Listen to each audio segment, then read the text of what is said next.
Buenas, ¿cómo están? Mi nombre es Rodrigo Videla. Espero que esta pandemia les encuentre bien. Y este video es el correspondiente a la primer clase que ustedes tienen pautada dentro del programa, más allá de la presentación.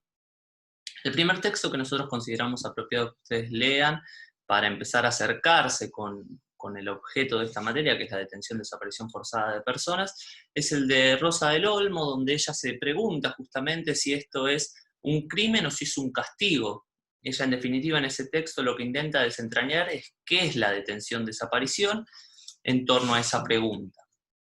En ese sentido, como lo que Rosa del Olmo hace es buscar o intentar elaborar una definición, consideramos acertado que en paralelo o en primer lugar nos preguntemos por la práctica misma de definir, ¿no? ¿Qué es esto de definir? Para intentar dar una respuesta a ello, para generar ciertas preguntas orientadoras que a cada uno le hagan pensar en torno a esto, nosotros les acercamos y proponemos que lean el texto de Neil Christie titulado Definición del comportamiento violento, donde en definitiva nosotros podemos extraer que definir es ejercer poder. Poder es el poder de definir, nos va a decir Christie, y han habido otros autores también que hoy en día nos dicen que el que nomina, domina. A nosotros nos parece importante abordar la materia no solo desde el aspecto dogmático del tipo penal, es decir, pensando cuándo se dan los elementos para decir aquí se cometió este delito, sino pensar el fenómeno en la práctica, ¿no? En su faz social, en su faz política e incluso hasta en la faz económica. Entonces, fíjense que nosotros definimos la manera de dar esta materia de determinada manera, persiguiendo determinados fines, ¿no? No es no intencional. Es totalmente intencional la manera en que nosotros abordamos la materia, ¿no? Y esto lo hacemos no porque creemos que la correcta interpretación de todo delito debe darse en un tiempo y justamente en un espacio, sino que lo hacemos porque asumimos una posición política vinculada a los derechos humanos y nosotros consideramos que generamos mejores condiciones preventivas de lo que es la detención-desaparición, haciendo que ustedes, cuando piensen en la detención-desaparición, no piensen solamente en un delito, sino que piensen en un fenómeno más amplio, ¿no? No se queden con que es un delito que lesiona algún bien jurídico, ya vamos a ver que el delito de detención-desaparición es pluriofensivo, que daña varios bienes jurídicos, pero no queremos que piensen solamente en eso, sino que piensen en su utilización en un contexto en particular y en un contexto general también. Bien, como les dije, el texto de Neil Christie nos parece mejor abordarlo antes que el de Rosa porque nos va a alumbrar sobre esto de la definición. Él lo que hace es decirnos que el resultado de una conducta, como buena o mala, dependerá de quién ha dado la definición de la situación que eventualmente se acepte. ¿Qué quiere decir esto? Él nos da algunos ejemplos para que nosotros los entendamos mejor. El primero nos va a dar el ejemplo de que si se encuentra con un oso en un bosque y él decide matarlo, va a ser tildado como un cazador, a menos que en realidad el oso haya sido una princesa encantada que solo quería darle un golpecito y de esa forma liberarse del hechizo. Entonces, luego de que él efectivamente le dispara a este oso, si se define la situación como Neil Christie le disparó a un oso, él va a ser definido como un cazador. Ahora, si logra definirse la situación, lo que aconteció como Neil Christie le disparó a una princesa encantada, lo más probable es que sea etiquetado, por decirlo de alguna forma, nominado o definido como un asesino. Entonces, fíjense la importancia de la definición de la situación que se dé para la vida de las personas, en definitiva, ¿no? Él, para meternos en esto de la definición, también nos va a traer un ejemplo un poco feliz, pero que es el de los campos de concentración en Noruega, donde él logra, luego de terminar la Segunda Guerra Mundial, entrevistar a unos guardias de esos campos de concentración para intentar averiguar cómo es que ciudadanos noruegos comunes y corrientes se prestaron a ser parte de esto, ¿no? Se prestaron a colaborar con estas masacres, con estas matanzas, sin darse cuenta que lo que tenían adelante eran humanos, ¿no? Él dice que, bueno, que estos guardias no estaban constantemente en contacto con estos detenidos, entonces eso los hacía poner cierta distancia y no darse cuenta de que los prisioneros eran humanos también, ¿no? Nos relata, nos va a decir que bueno, ahí los guardias comentaba que incluso los detenidos se peleaban hasta por unas migajas de pan, lo que decía, mirá que, o sea, lo que les hacía ver y decir, bueno, en definitiva son unos animales, en lugar de entender por qué se peleaban por esas migajas, ¿no? Por la presión a la que estaban sometidas, por el contexto, ¿no? Y demás. Él entonces nos va a decir que justamente la definición de la situación les posibilitaba actuar con brutalidad sin considerarse asesinos, precisamente. Entonces, si definen la situación como, bueno, es una situación donde hay un grupo de seres humanos correctos, decentes, que están custodiando una masa de gente que en definitiva parecen animales, bueno, a un guardia común y corriente parecería que no lo hace, no lo conmueve, no lo va a guiar, no va a guiar su conciencia para decir, che, esto está mal. Él ahí nos va a decir, bueno, esto era un contexto de guerra donde, en definitiva, cualquiera podría llegar a ver alterada su conciencia y se pregunta, ¿esto podría pasar en nuestros días? ¿Podría ser que un grupo de personas o que cualquiera de nosotros definamos una situación de tal forma que no nos demos cuenta que lo que estamos cometiendo es una atrocidad? Él ahí rescata lo que se conoce como el experimento de Milgram, donde se comprueba que podemos rápidamente llegar a la inhumanidad cuando más remota es la relación que tenemos con la otra parte, cuando más lejos percibimos a esa otra persona, ya sea en un plano físico o psíquico, más lejos estamos dispuestos a avanzar en una situación que comienza a ser inhumana. Entonces, ahí esto es importante porque en torno a la pregunta, bueno, ¿cómo es posible que estas personas comunes de Noruega hayan servido a esto? Resulta difícil responderlo como, bueno, lo hicieron porque eran unos monstruos. Lo que justamente nos demuestra este experimento y lo que nos demuestra también la relación o el experimento de Milgram o las distintas entrevistas que tuvo con las personas noruegas que fueron guardias en los campos de concentración, es que en definitiva eran personas totalmente comunes, no eran personas sádicas o monstruosas, sino que eran personas que de repente definieron esa situación como normal, como que estaba bien, como que no estaban generando ningún daño.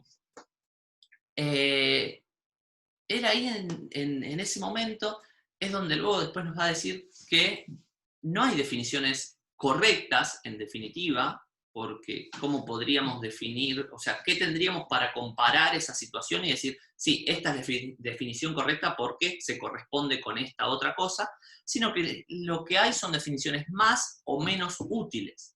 Entonces nos tenemos que preguntar, ¿útiles para quién o para qué?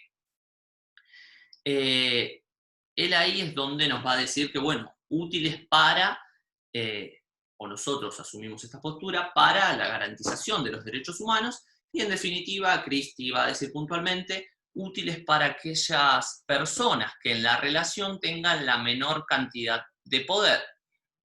Él ahí nos va a hablar de la importancia de que se pueda escuchar la voz de estas personas que son más débiles en esta relación. Él ahí también nos va a relatar su vinculación o el trato que él tuvo con un sobreviviente de uno de estos campos noruegos, y él se pregunta, ¿cómo hiciste para sobrevivir? Y una de las cosas que le dice a esta persona es, yo conseguí un diccionario del alemán al noruego, porque esta persona conocía un poco de alemán, eran serbios, ¿no? Eran los campos conocidos como los campos serbios, los de Noruega. Yo sabía un poco de alemán, entonces con el diccionario alemán-noruego aprendí algunas palabras en alemán y logré demostrarle a los captores que yo también era un humano. Yo logré definir la situación de forma tal que ellos entendieran que si me daban muerte, ellos iban a ser unos asesinos. Entonces, fíjense la importancia de dar la definición de la situación de determinada manera Y fíjense la importancia de que aquella persona que justamente tiene una menor cantidad una porción menor de poder, logre hacerse escuchar y logre hacerle entender a la otra persona: si vos me matás vas a estar siendo un asesino, yo soy un humano, no soy un animal, y demás. Bueno, teniendo esto en cuenta, después fíjense ciertas aristas en particular, en el Christie elabora un cuadro para que nosotros podamos ir viéndolo, pero esto es lo que a nosotros principalmente nos interesa que ustedes rescaten de ese texto, ¿no? Que el poder es el poder de definir, y la definición se hace persiguiendo a un fin que va a ser útil para determinadas personas. Desde ese punto de vista es que nosotros también asumimos que esta materia tenga que ser dada de esa manera, no pensando solamente en el delito de desaparición forzada como un delito y nada más, y que ustedes estudien los elementos del tipo penal para decir aquí se cometió este delito, sino que lo aborden también en su faz criminológica. Y el texto de Rosa del Olmo es un puntapié inicial para esta tarea. En ese texto ella establece posibles relaciones entre el derecho penal y la criminología crítica, o más precisamente la criminología crítica latinoamericana, que es lo que nos importa a nosotros. En ese sentido es importante ver que este texto, el de Rosa del Olmo, es escrito en 1984. Es importante porque piensen, acá en Argentina recién salíamos de la última dictadura cívico-militar y en otros países aún la padecían.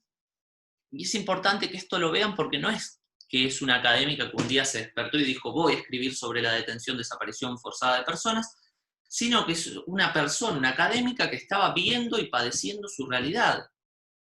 No es que escribe en el aire. Eso es importante porque nosotros también proponemos esta materia porque consideramos que la problemática, si bien por suerte en mucha menor medida, y no ya con práctica sistemática del Estado, pero es una práctica que perdura en las fuerzas policiales de nuestro país, no sé si militares, pero en otros países de la región sí. Así que nada, no es que proponemos la materia para que ustedes conozcan nada más el fenómeno, sino para que sepan también que tiene una incidencia en nuestra realidad. Bien.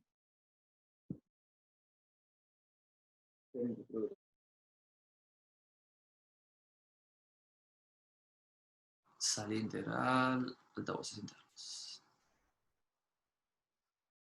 Ahí está. Bueno, seguimos, perdonen. Se me prendieron los auriculares Bluetooth y me estaba tomando de ahí. Bueno, como les dije, este texto es importante por las relaciones que establece, por el momento en el que se escribe. Y ella nos va a decir en un primer momento que la detención, desaparición forzada de personas es la práctica central del Estado terrorista, ¿no? Que tiene como objetivo la eliminación del enemigo interno, que en definitiva el enemigo interno es el disidente político, ¿no? El enemigo es la gente, nos va a decir Rosa del Olmo. Y este fenómeno, esta práctica, reposa sobre la idea de que todo es válido para combatir el enemigo. Entonces, tengamos cuidado nosotros cuando en nuestro contexto definimos también un enemigo, cualquier tipo de delincuente, y aceptamos que la violación de cualquier garantía o cualquier práctica, ya sea el tiro por la espalda, el derribo de un avión, es válida para contener o para combatir el enemigo.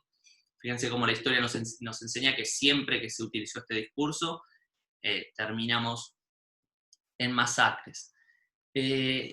Rosa en este texto lo que primero hace es decirnos, bueno, la Real Academia Española vincula la palabra desaparición a cosas, ¿no? O a lo sumo a algo, o a esconderse voluntariamente, nos va a decir ella.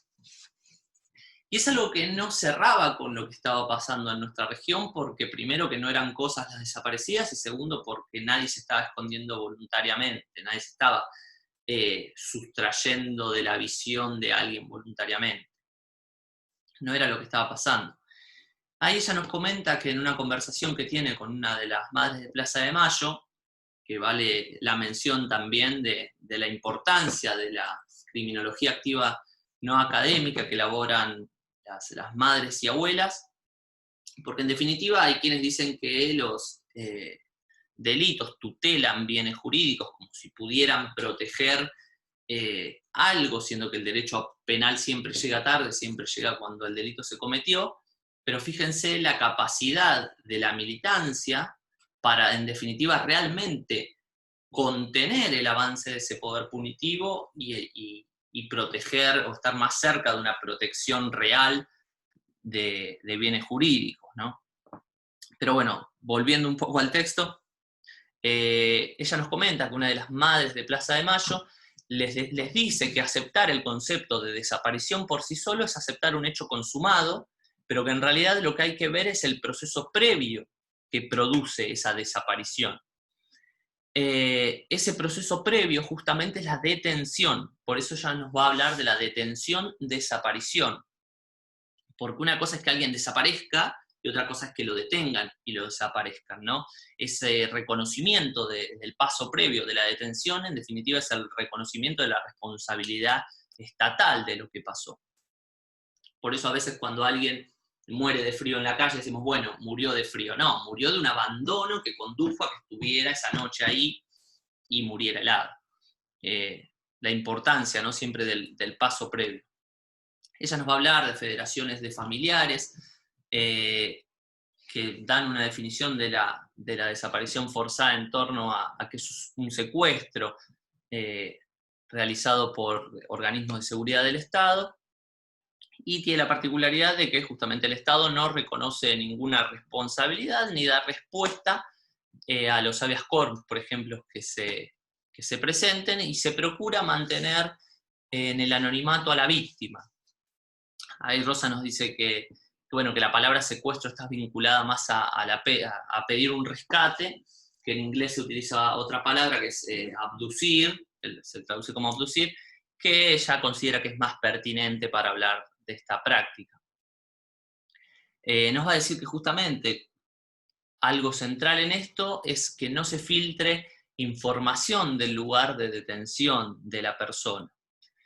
Nosotros compartimos con Rosa del Olmo, ¿no?, ella lo menciona en su texto, que esta práctica tiene origen, ella va a decir de manera rudimentaria, entre 1939 y 1942 en la Alemania nazi, y puntualmente hay una orden conocida como de noche y niebla, donde se indicaba que nadie debía saber dónde estaba ni tener contacto con el detenido.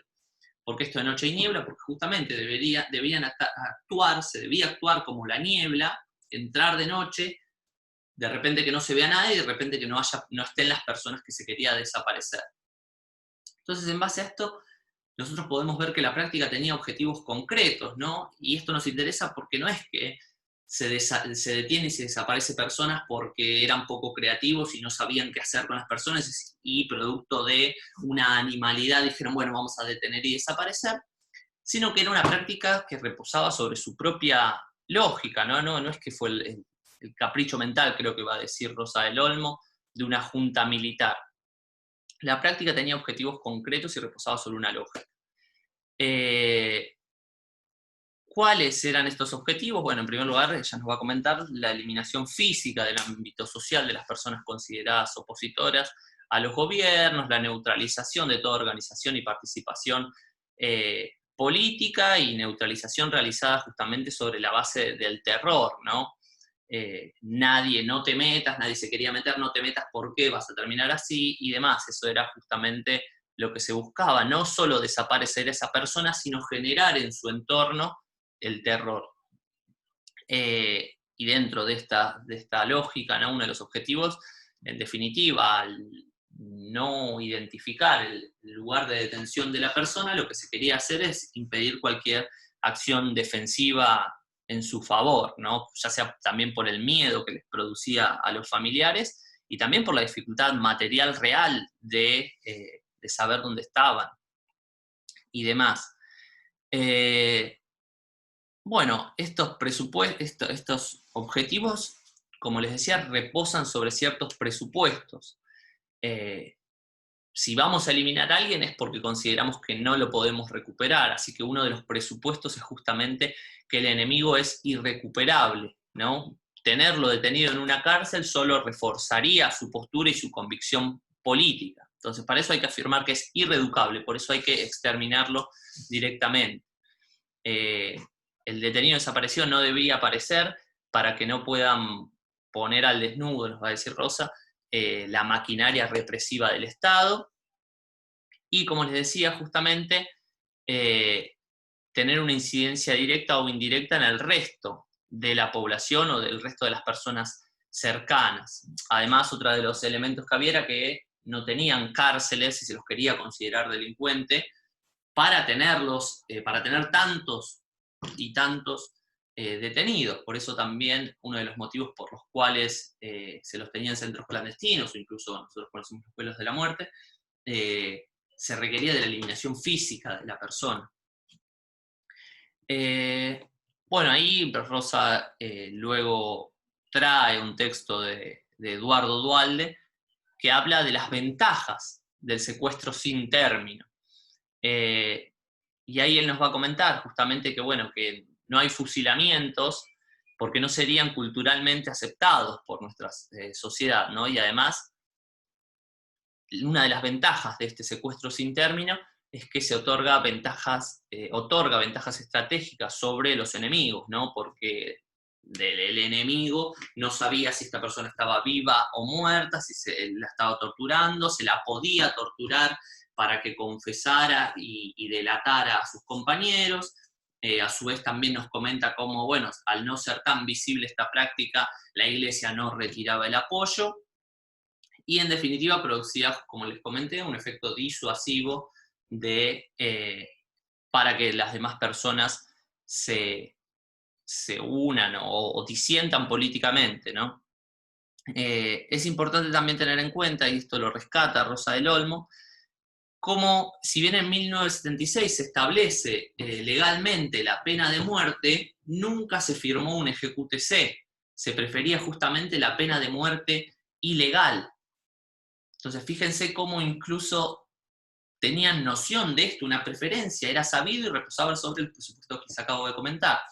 Tengan en cuenta que esta práctica fue tan pensada y tan aprovechada, por decirlo de alguna forma, intencionalmente, o sea que no fue producto de una animalidad, sin lógica, que Macera había dicho que con esto se aseguraban 4 generaciones sin militantes políticos, ¿no? Entonces, vean la importancia, ¿no? de la detención-desaparición de esta práctica dentro de la estructura de los estados de seguridad nacional.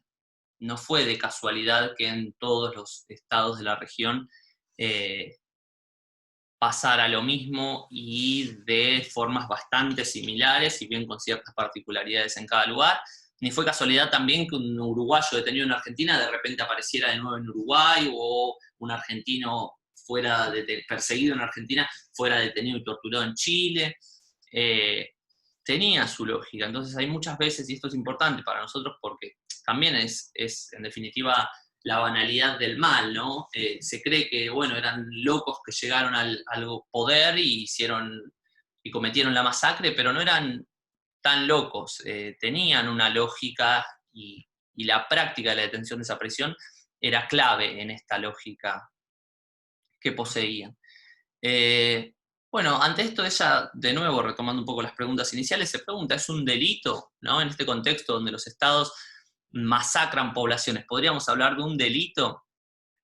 Y ella ahí nos dice, si el fenómeno es una práctica permitida o incluso ejecutada por el Estado, va a ser difícil que sea definida como un delito, ¿no? Fíjense la importancia de nuevo de definir algo. No va a ser delito si el Estado no lo va a querer definir como delito, y el Estado no va a tener ningún interés en tanto sea la práctica central.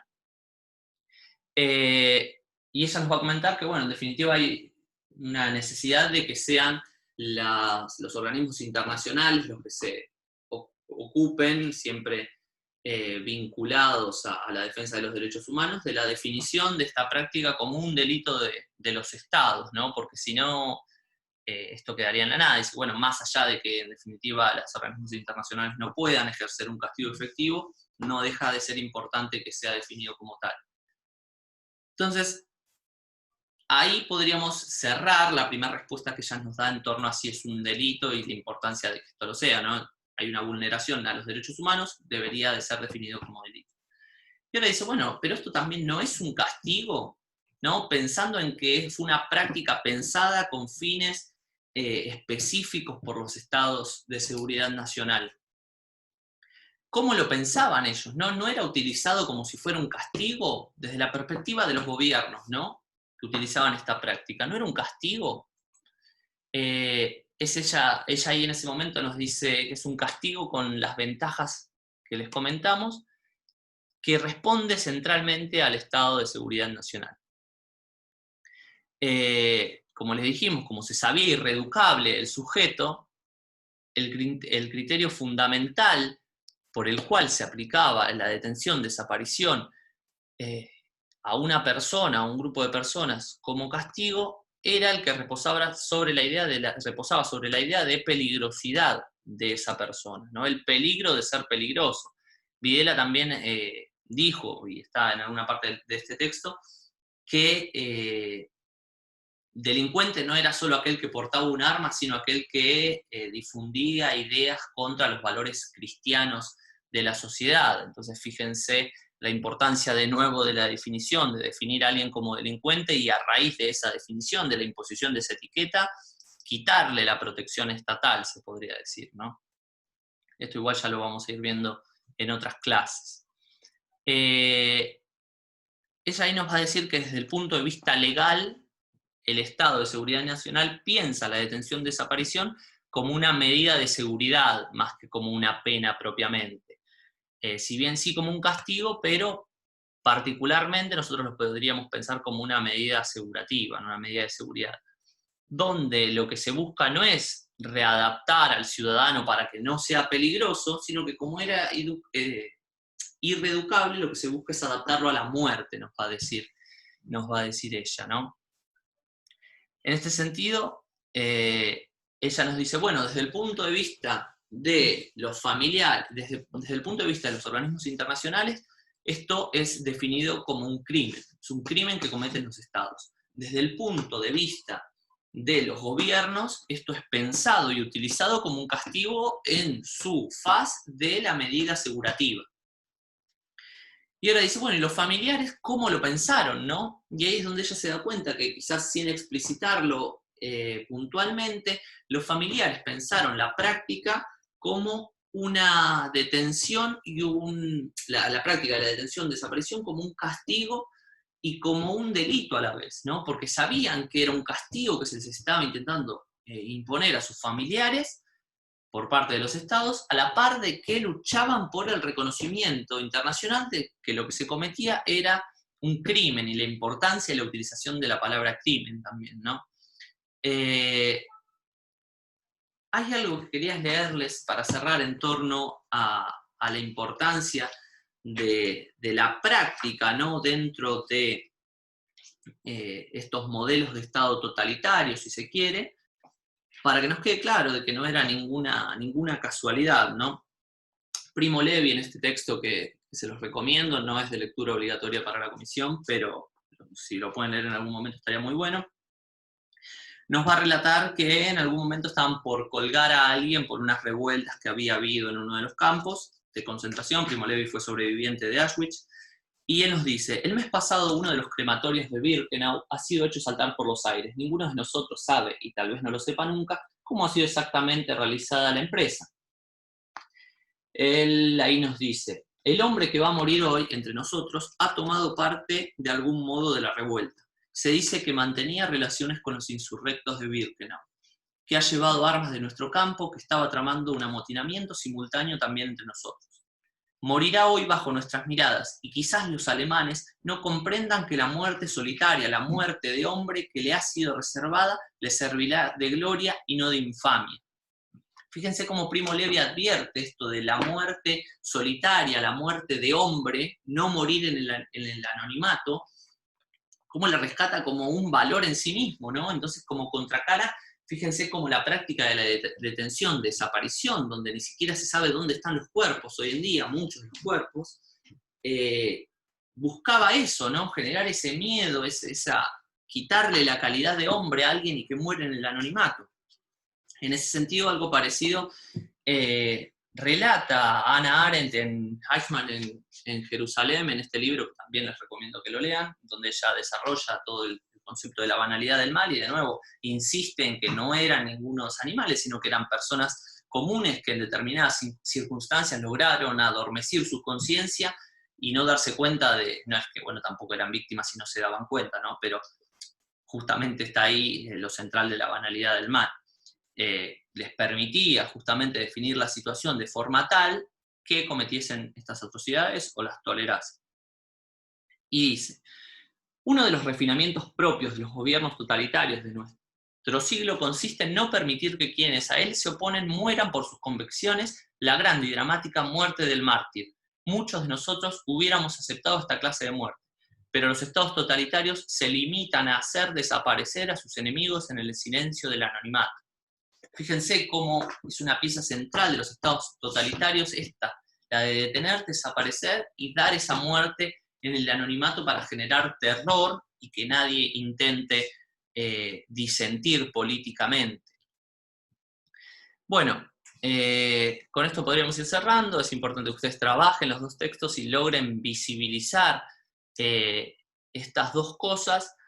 Y del texto de Rosa del Olmo también piensen en paralelo, ¿no? Para que les quede, más particularmente para quienes hayan elegido la orientación de derecho penal, de que fíjense cómo puede haber una pena no lícita, que pena no es solamente lo que el Estado define como pena, ¿no?